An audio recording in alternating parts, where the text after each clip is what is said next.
All right, so our next speaker is Lochland McStravick, an 11th grader, with his speech, Learning Something from Nothing. Please welcome Loch. Yeah.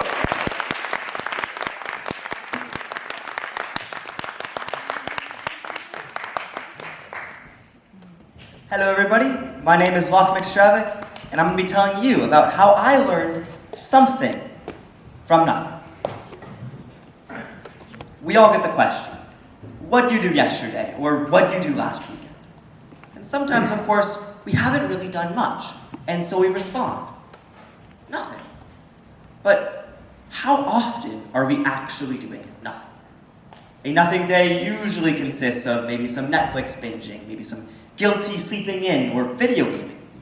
But what if you could genuinely say you did nothing? Well, I did just that. On August 11th, 2022, I did what I've been putting off all summer. I sat in my room all day long and did literally nothing.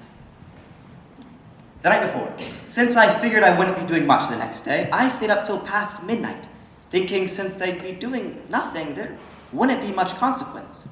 But I learned later I was quite wrong. See, when I first woke up, it really hit me that I was actually going to do this. Or not do this. Do nothing. I'd gotten the idea from the social media trend around dopamine detoxing, where you limit your dopamine levels by eating less junk food, reducing your screen time, watching less television, and so on for X amount of time. The highest level of this exercise is called the Time Theorist Challenge, where you can't do anything for an entire day. Obviously, I knew it wouldn't be very beneficial in the long run, but figured it'd be worth a shot to try and build discipline, and overall be something cool to add to the books. So I gave it a try. Now, waking up the first few hours were weird. Without anything to do, my mind naturally wants to fall back asleep. See, I'd immediately gotten up and made my bed, but now I was falling asleep just laying on the flat ground. Eventually, I got up, propped myself up against the bed, and made a conscious effort to stay awake. But even that wouldn't stop my sleepy mind from falling back asleep. Clearly, I didn't try too hard. Now, I'd initially woken up around 8:30, but this waking, sleeping dance continued until around 11 o'clock, at which point I decided enough was enough. I ran downstairs, poured myself a bowl of plain cereal, and brought it back up to my room to eat. Apparently, when you do nothing, you still have to eat. Now, you know when you're trying to fall asleep at night, and your mind just wanders from place to place, seemingly without much thought? That's where I was as the morning ticked on. With all these hours in front of me, I started thinking about all the things going on in my life, and all the little tangents that branched off from each area. From what it would be like to drop all of my friends, or go on a road trip up to New York City, or actually go to the gym every single day, nonstop. With all this mind wandering and daydreaming, the time actually went by really quite quick. I mean, I'd like to say it went by like that, but there was definitely a noticeable boredom. Pretty soon I discovered all the various seating positions in my room, from sitting on my desk chair to the hard wooden chair, sitting on my bed, but also laying on the ground and all the other various yoga positions one could do. Pretty soon, I grew so bored, and yet so curious, I started questioning time itself. And during all this time, I was stuck in that extended daydreaming space, with my mind just wandering from thought to thought, always grounded by the ever-potent idea of how much time I had left. To keep track of time, I was using my old analog wristwatch. I had removed any form of stimulation from my room, like a book or my phone, lest there be temptation. Pretty soon, I grew so bored, as I said, so bored and so curious.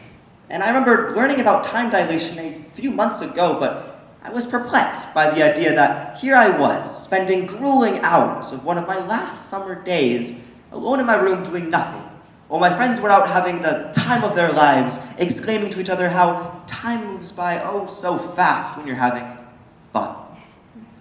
Then, at around 7-ish o'clock, or 6 o'clock, I realized something. Something changed. I started thinking of all the things going wrong in my life. I started questioning who I was friends with, whether I would get into a good college, and my failure for discipline.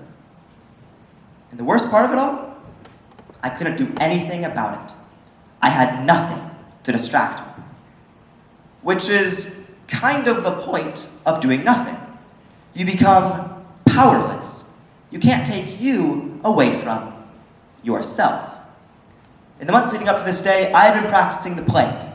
It's an exercise where you prop yourself up on your arms for as long as you can. I've been practicing every single day, adding 30 seconds each time. I knew I'd feel horrible if I missed my daily practice, and I knew I had to plank on my day of nothing too.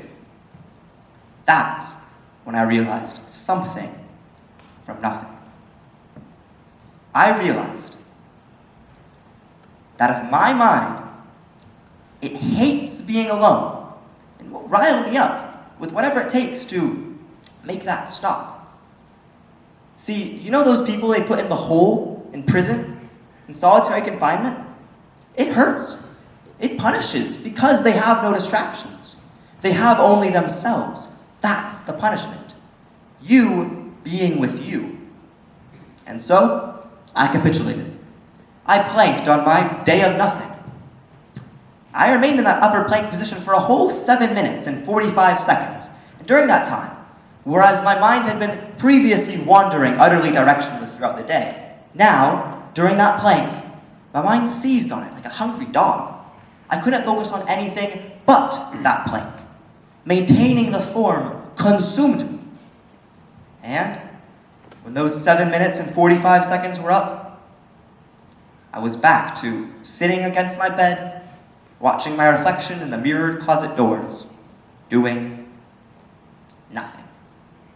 And with that distraction gone, I resumed what I realized is yet another kind of distraction, which was ruminating on how deeply flawed I was. My mind fell back on what it does best: threatening, rehashing, and pointing out my failures and insecurities. Whatever it needs to distract me with something, a feeling, a fear. The fear I was losing all of my friends. The failure that I couldn't actually go to the gym. And the despair that the colleges I wanted didn't want me back. Then, it's at this point right here, late in the evening, truly 7 o'clock at night, when I had my second something from nothing epiphany. I realized that if my mind hates being alone and will do whatever it takes to rile me up, to make that stop, then, like with any problem, I can find a solution. The solution is to either solve the thing or stop thinking of the thing as a problem. Solve the need for the distraction or stop thinking of the distraction itself as a problem. Solve the fear of losing my friends or stop fearing that losing them would be a problem. Fix or invalidate. So that's what I did. I stopped thinking of all the things going wrong in my life, and I started thinking, how could I change that? I started realizing if I really cared about my friends and wanted to put in more of an effort to see them, I simply had to just actually see them. I realized if I cared about getting into college, I just had to make more of an effort to making myself appealing. So I signed up for studying the ACT. I started running for ASB President, and I took up a political internship. And I realized that if I really cared about going to the gym, I simply had to commit to it and stick with it. After 3 solid hours of thinking, while my mind incessantly pummeled me, I realized there's no problem you can't solve in your own mind. If the problem's real, so is the solution. And yet it's just as likely that the problem's false, a made-up fear, a distraction. Your mind's simply trying to amuse itself, because sometimes experiencing nothing can be more painful than being in actual pain. My parents delivered a lovely dinner to my room. They'd been nervously hovering outside my door all throughout the day. I'm sure they'd been worried about my mental health, but the next day, I'd be able to tell them I had an excellent mental health day. At some point, I'd missed sunset. The sky was dark. But at 9 o'clock, I realized I had no more obligation to stay up. After a filling dinner and an evening of problem solving, I was thoroughly exhausted, and I realized that I had no incentives by social media or homework to stay up, so I just crawled in bed and fell asleep almost instantly. Just like that, it was over. The next day, my life resumed to pretty much normal, and I really hadn't missed a whole lot. But I'd learned two important things about my mind: the lengths it will go to not be alone, and how to tame that very same animal. And honestly, I haven't had any lasting problems since. Besides writing this TED Talk, of course, but I even did that too. Thank you.